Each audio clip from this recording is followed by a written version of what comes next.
Good evening, traveler. Welcome to the Penumbra. May I take your coat? You've picked an excellent place to spend the night, dear traveler. The Penumbra is the grandest hotel this side of nowhere.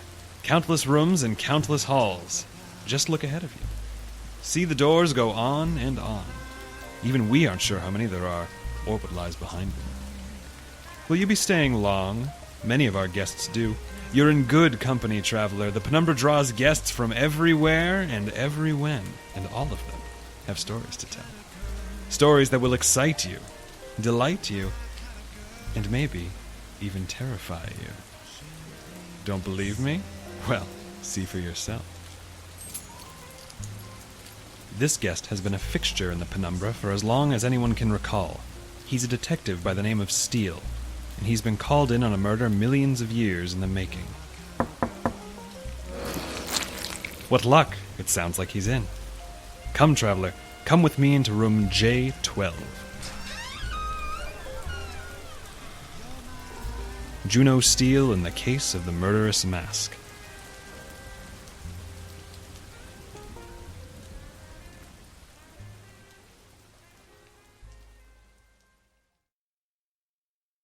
Hyperion City. Some people say it's the most beautiful place in the galaxy. The rest of us live there. My name's Juno Steel. I used to be one of those guys who cleaned up this mess for the uptown types. Now I mostly spread the mess around. You got a caller on line 1. Juno Steel is a lot of different guys depending on the day. Collector of bad art, decent cook, terrible gambler, but my business card calls me something else. Private eye. They leave a name, Rita. Said it was confidential. Never heard of him. Tell him I'm out. It's me, Juno. Eyes like a hawk, hair like a crow, nose like a peregrine falcon. Sasha Wire. There were only 3 kinds of people in Hyperion City. People who eat, people who get eaten, and people like Sasha Wire, who are smart enough to leave. Sorry, Mr. Steele. My finger slipped. Sure it did. Hello, Sasha. I didn't expect to see you on my screen. And why is that, Juno? Well, you managed to avoid me for 15 years. I thought you'd want to keep your streak going. Trust me, I do. We wouldn't be talking if the situation weren't serious. Well, it must be pretty bad if you're willing to fall back on me. How's dinner and a movie sound? Unproductive. This is business, Juno. I'm working for... Sasha Wire, alias Agent W, operative with the Dark Matters Investigation Team Branch 27B, dual specialties in psych profiling and spin control, most notably apprehended Boris Koris Yablonsky on Mars. I see my reputation precedes me. Just because we haven't talked doesn't mean I can't keep tabs on you. You called me dashingly handsome once. A moment of weakness. We were 4. From the mouths of babes, Sasha. Try to focus, Juno. Have you heard anything about the death mask of Grimpothuthis? More than I'd like. Things have been all over the news for months now. Croesus Kanagawa has it, right? There's been some controversy about that, but yes. Here's the full story.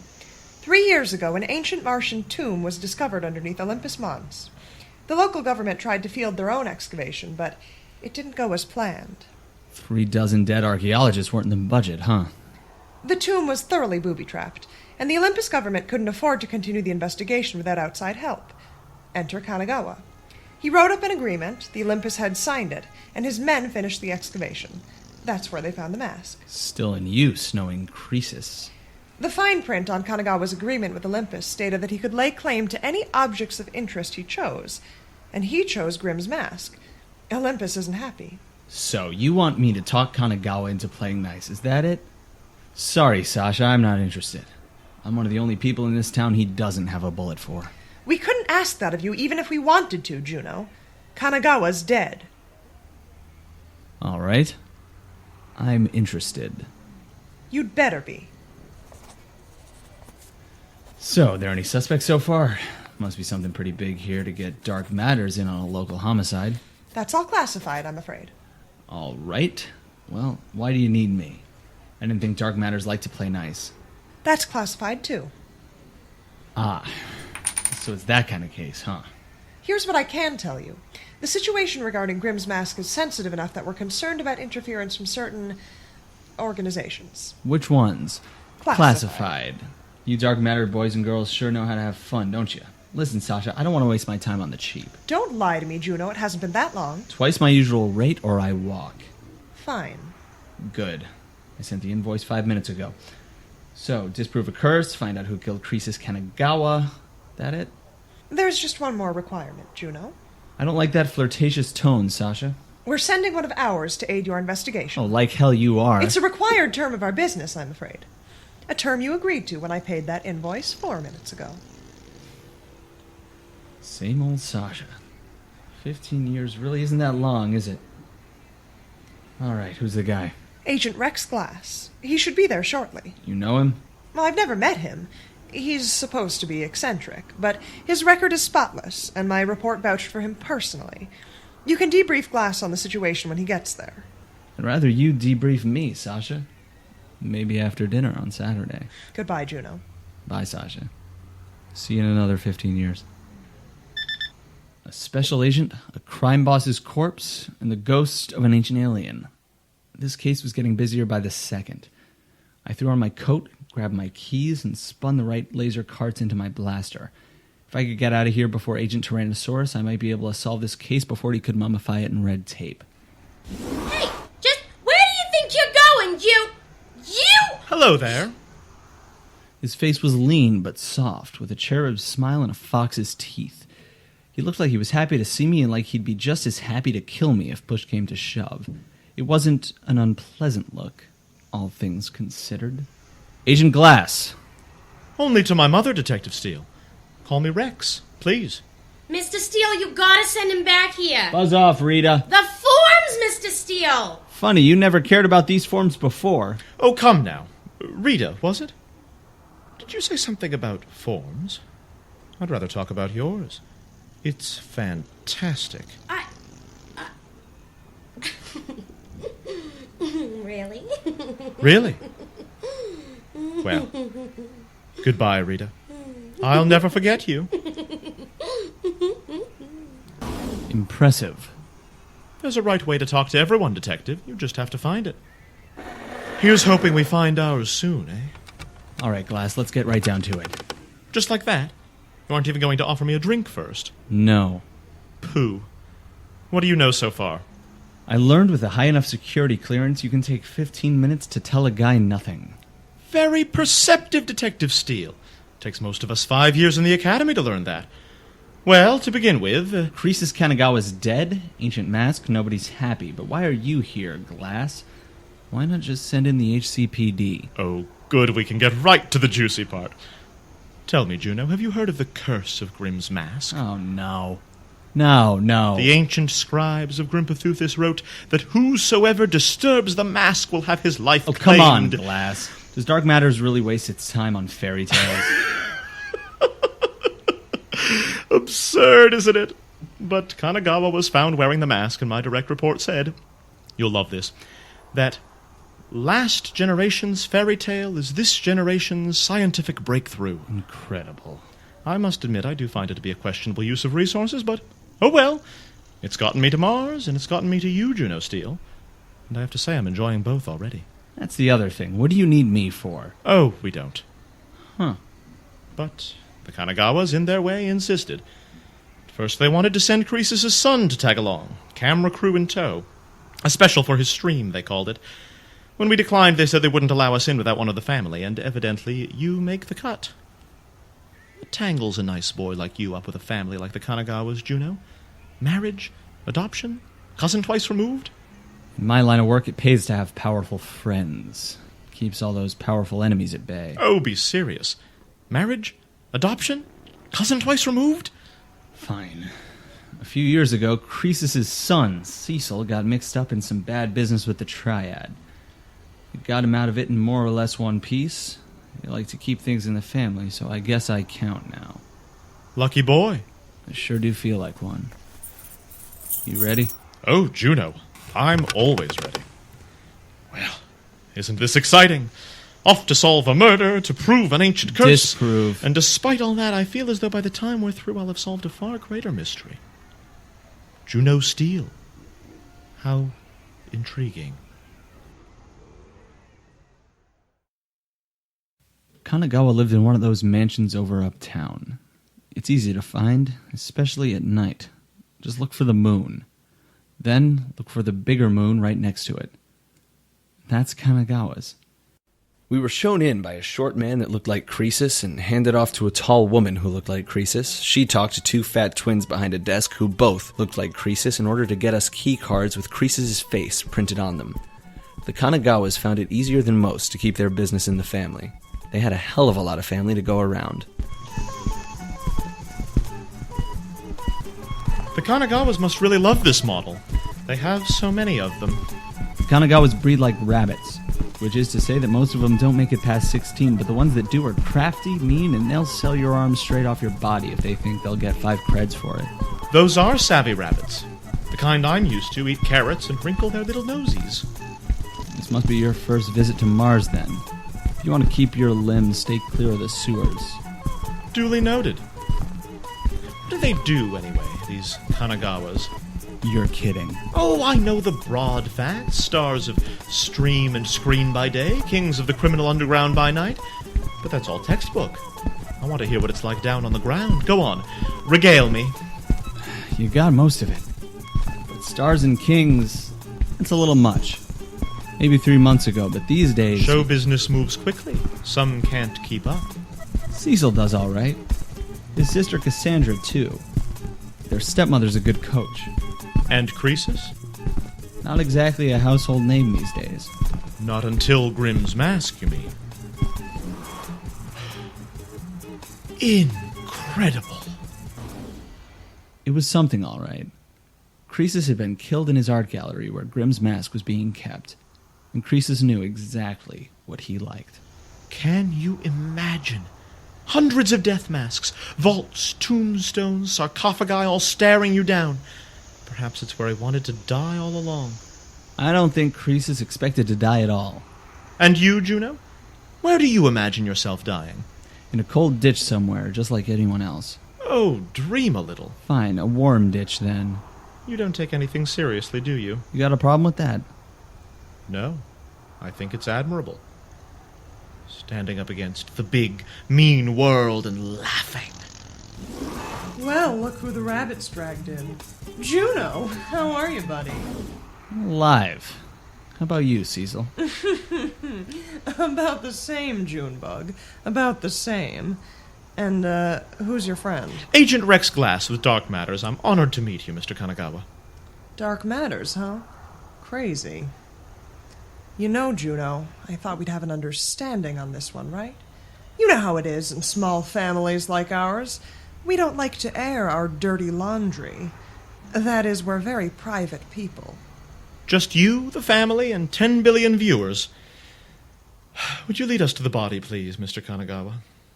He's all right, Cecil. Scout's honor. Glass might have been all right, but Cecil wasn't. He had his father's taste for blood and nose for trouble, but maybe a fourth of the old man's brain cells. Standing next to him too long was a pretty good way to make sure you got shot. His right arm was gone, replaced with a cold chrome number with all kinds of nasty surprises tucked away inside it. I was there when Cecil lost that arm. I'm the reason he didn't lose the other, too, along with his legs, tongue, and most of his head. I saved his life. I try not to beat myself up about that too much. Everybody makes mistakes. Thanks for coming right over, Juno. We'll make it worth your while. Well, I'd rather you didn't. Now, you two just need to do me a few favors, do you understand? We brought you in here, Junebug, because we trust you. Mother especially. And we trust you to do one thing in particular. Keep quiet. Sign these. Now or in a month? I've seen novels shorter than this contract. You signed it? Have you even read it? We both already signed it, Glass. It's written on the first page of the guest book at the front door. What was it you called this little number, Cecil? The Kanagawa Special. Add 1 part confidentiality agreement, 1 part personal likeness rights, 2 parts owning the footage of everything you do inside these walls.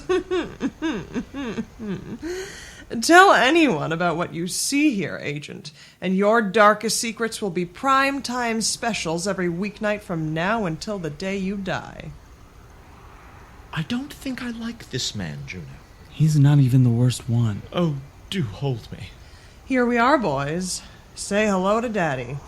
This was a place built for just one exhibit. A glass case standing in the center of the room. Yesterday, that case held Grimm's mask. Today, I couldn't see what it held.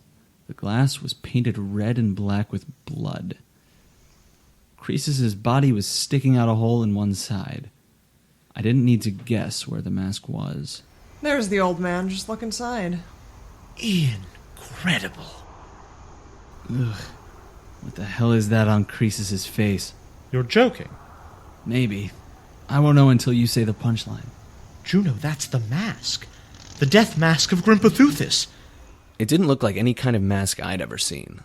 This had more in common with a folding chair, a big bronze-colored mess crumpled up where Croesus Kanagawa's face was supposed to be.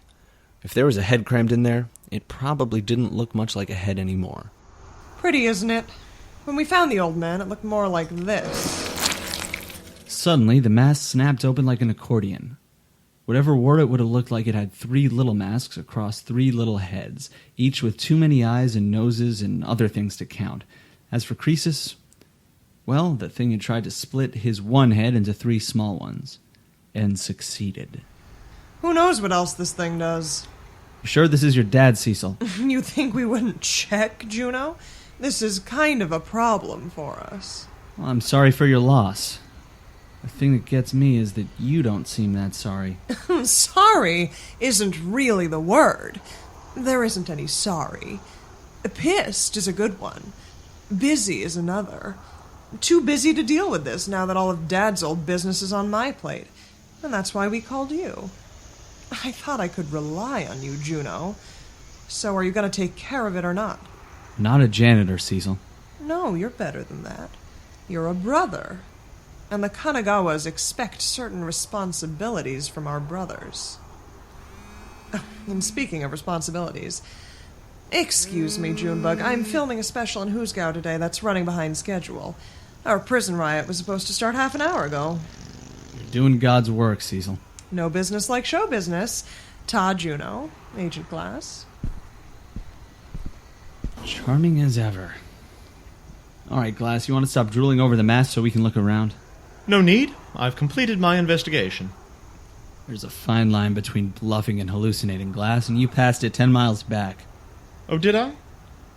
A completely cylindrical room, and at its center a perfectly cuboid display case, the case which, until last night, housed only Grimm's mask. Its glass is smashed on one side. The mask is certainly the cause of death. If you look at what remains of the skull, you'll see that the tearing lines Stick to the room, for my sake. In short, the mask killed him. But I doubt it did so without assistance. You think someone took it out, shoved it onto his head, and then shoved his head in the case. That wouldn't be necessary. A really incredible polymer, this Martian mask. It changes to assume the shape of what it contains. One hard push from any direction would be enough for it to swallow the victim whole. Oh, and there's one last thing. The killer's name. That metal can tell you all that? No, silly. He's left his signature. Inside the case, take a peek. In there? Come now, brave detective. Not afraid of a little blood, are you? It wasn't the blood that was the problem. After what the mask had done to Croesus, the inside of that case looked like someone had popped a balloon full of pasta bolognese in there. But Glass was right. A finger had traced 2 ancient Chinese characters in the mess inside of that case. A signature. Shenlong. Does that name ring any bells, Juno? All the wrong ones. Triad left it. It's their boss's code name. They sign it at the site of all their big political murders. It's kind of a calling card. Ooh, an invitation. Mind if I'm your +1? Pretty good investigation, Glass. You impress me. It won't be the last time, I promise you. It's not everything, though. Well, suppose I did skip a few details I found trifling. But if you'd like to talk about the wallpaper patterns, Detective, by all means. The display case. You said it was smashed. It is. Broken into, maybe, but not smashed. The cut is perfectly circular. The broken glass is all on the inside, see? Looks like someone cut into the glass to weaken it, then pushed Croesus through it. Part of the triad ritual, do you think? It could be. But it'd be worth hearing what the family has to say about it. Triad's not the kind of nest you want to kick unless you're really, really sure it's the right one. Gangsters and stream stars and kicking nests. My, you do live an exciting life. Why don't you go talk to the family and I'll conduct my investigation on Grimm's mask here. Kanagawa Manor isn't the kind of place you want to be alone in, Rex. We're going together. But dark matters... We'll pack up the mask and bring it back to my office. You can look at it there. Oh, all right. But I've never been good at waiting, Juno. You had better keep me entertained. The Triad. I didn't want it to be them. It's this funny thing of mine where I like my fingers to stay on my hands. So before we left, I had to make sure there were no other options. And if anyone in Kanagawa's house could help me figure that out, it was Cassie. You stay out here, Glass. Cassandra's a little testy. Oh, how dull. You never introduced me to your friends. Open up. It's the police. Juno, it's you! Hello, Cassandra. Wow, Juno, you look terrible. What happened? You let someone test their jackhammer on your face? Glad you noticed. Mind if I come in? Hey, who's the spook? Don't mind him, Cass. He's just here about your dad. Let's talk about this inside. Rex, stay here. Woof woof. Alright, you got 3 minutes and then you're gone. I'm busy. I can see that. It's a hell of a mess in here. I'm packing and getting out of here. I've had enough of this place. During a murder investigation? It's a pretty easy way to get locked up, Cass. You'd have to handcuff me to the bedpost if you wanted me to stick around this dump. I'm so free the birds get jealous. Oh, you're cheery. Inside tip from a former cop, Cassandra. Leaving the planet when you're a suspect in a murder investigation makes it look a whole lot like you got something to hide. Something to hide? In this place? I had to go on strike just to get a private bathroom installed, and even that one's got a camera inside the stall. If that's private, then... Never mind. I don't want to know. Look, I get it. You want to leave. But you've always wanted to leave. What's the rush now? If I tell you the story, will you get the hell out of here? If the story's good enough, sure. Fine. Croesus finally agreed not to renew my contract. Really? Really? You told me your shows were worth too much for him to let you go. They are! He just got sick of hearing about it, I guess. I was supposed to get out of here next week. Croesus croaking like that causes a lot of trouble for me, Juno, and besides... Besides what? I never got it in writing. Damn. I'm sorry, Cass. I really am. Alright, you asked me a question, now I get to ask you one. Just like old times. If you ever got desperate enough, Cassandra, you'd make a hell of a PI. Verbal contracts, they worth anything? About as much as the air they're written on. Seriously? I don't joke, Cassandra. The universe does it for me. Fine, then I get out of here. Run off to one of the far arms of the galaxy or whatever. What do you think my odds are? Of escaping the Kanagawas and their cameras? Pretty high. Really? Yeah, when you explode on the way there won't be much left to film. Think about it. Your family has a few thousand creds on every spaceport running off Mars. Knock it off, Juno. You're going too far. So you'll look for a hobbyist willing to take you out to Neptune or somewhere. Someone who won't sell you out for even the 10 trillion creds You're always you're like worth. this, you jerk. Should be easy to you come find. in here just gotta find pretending someone you who care, doesn't like money but and you don't doesn't care have about eyes. anyone, do you? Fine. Long story short, you're stuck. You're going to be rotting away in this nut house for a long, long time. Well, we'll see who rots first. Hell of a teddy bear. You sleep with that thing? I trusted you. You promised me you'd get me out of here. I told you everything I couldn't tell my own family, and you just spit on it. Yeah, it sounds like me. Keep packing, Cass. Agent Glass and I should have this wrapped up by tomorrow afternoon. You can't go to the Outer Arms, but that's not the only place to hide in this galaxy. I'll show you some when this is through. This time tomorrow, you'll be out of here, Cass. I always keep my promises. Expect me to believe that? I don't need you to. I didn't like to rile Cassandra up like that, but I had to know. The girl had a trigger finger with the chicken pox, and I knew it wouldn't take much for her to pull out what she had. So, Juno, is she our lucky lady? I don't think so. She pulled a Neo Derringer personal artillery on me. My poor detective. Doesn't that make you suspicious? If she wanted to kill Croesus, she wouldn't have needed to go through all that trouble with the mask. The NDPA makes a hole big enough to throw a golf ball through without touching any of the sides. Alright, let's look for men. Rex and I tried to find the woman of the house, but she was busy telling the world her husband was alive. So Rex flashed his fancy Dark Matters badge and all his teeth at an old man who looked like Croesus might have one day if his head hadn't exploded, and we took Grimm's mask and got out of there. Hold this. Oh, don't mind if I do. What a thrill, off to a secret triad base, ancient treasure in hand. Why, Juno, you look positively snowy. Not afraid of a few gangsters, are you? Of course not. Why don't you prove it to me then? Show me how brave you are. Had to hand it to Glass. He had a nice voice. Or good cologne, too. You didn't notice it till he came really, really close. So, where are we headed? The Triad's got 2 primary exports running out of Hyperion. Corpses and chow mein. Morgue's closed, so we're going to dinner. Detective! How bold! I'd love to, of course, but be forewarned. I'm a very expensive date. Big golden gate in the front, strings of Christmas lights along the wallpaper, stuffed orangutan hanging by the main entrance, head of the previous owner mounted over the bathroom doors. There must have been 100 places in Hyperion City that looked exactly like the Empire's dragon, and that was by design. The Triad knew the 2 secrets to endless money in the restaurant business: nostalgia and sodium. Ugh. Why anyone has any fondness for this era of Americana, I'll never understand. Say that a little louder, Glass. I don't think everyone in the kitchen heard you. Ah, Mr. Steel! Here you are at last. We've been expecting you. And you've brought a guest. Right this way, please, right this way. We have a table ready for you, and the chefs are already preparing your usual. Well, horrible decor, excellent service. How often do you come here, Juno? I've never been here before. Didn't call ahead either. Then how... You don't suppose we're being followed, do you? This is Hyperion City, Rex. You're always being followed. Best you can hope for is the person that's following you wants you alive till next week. Your table, gentlemen. Ah, I see you've saved us the best seat in the house. The one surrounded by all the other, completely empty best seats. Glass wasn't kidding. The place was so big it gave your echoes. Huge, with nearly 200 tables scattered across. And we were the only ones there.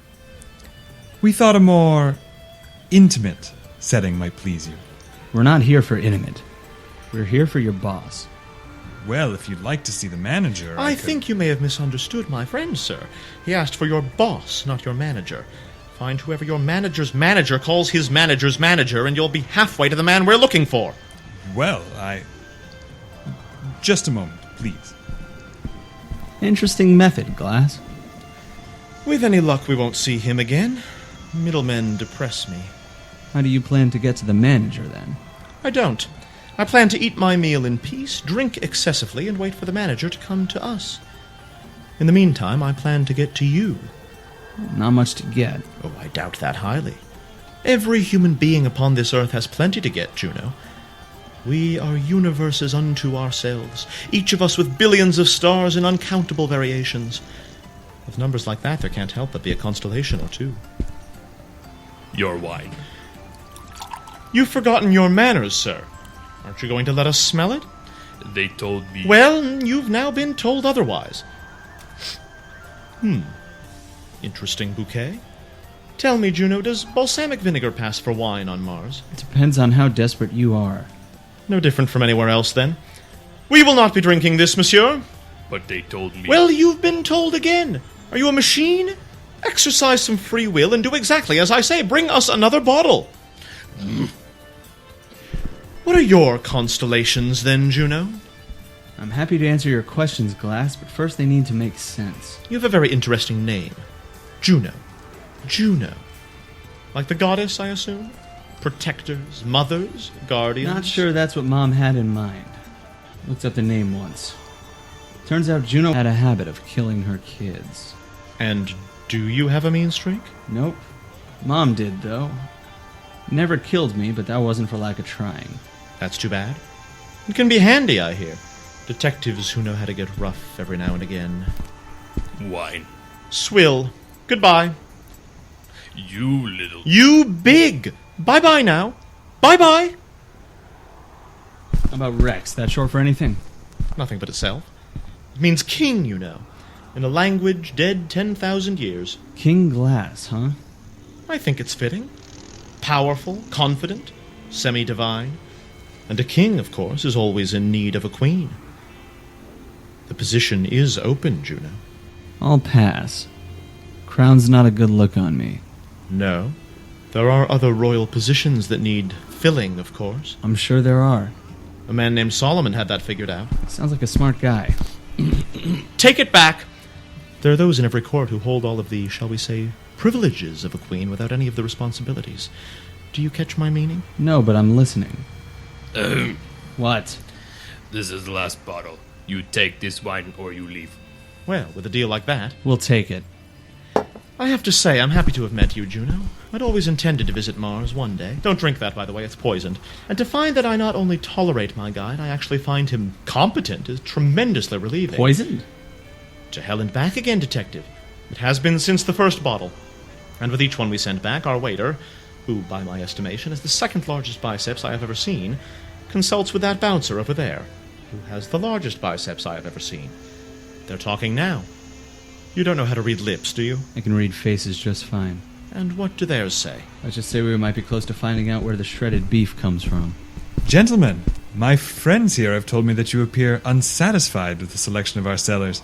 Is there anything we can do for you? It's nothing against the wine, waiter. It is, but actually. Agent Glass and I have a little hang-up about starting a meal before everyone's at the table. Oh? Is a member of your party missing? He's feigning ignorance, Juno. Not very well. Oh, look at him turn red. Quite a hue. You should consider bottling it, sir. My manager has stated... I get the feeling we've had this conversation before. Barely an hour ago, as I recall. Smart tongues will get you nowhere. Oh, Maybe, I waiter, wouldn't but say it's not that. just Tongues my are remarkably tongue that's versatile smart. organs. Way! Juno! Finally, we're getting somewhere. It's dinner with the boss you'd like, is it? Well, that can be arranged. Gentlemen, I think it's customary to take requests for a last meal, take their orders, and then take them into the inner sanctum. Do you have a plan, Juno? This is my plan. And after this? Don't die. Excellent. We're on the same page, then. Cornered. A gun in my back, a 2-ton hand on my shoulder. We were outnumbered, outgunned, and out of our element. I had them right where I wanted them. So, Hotshot, what's that last meal gonna be? I'll pass. I'm saving room for dessert.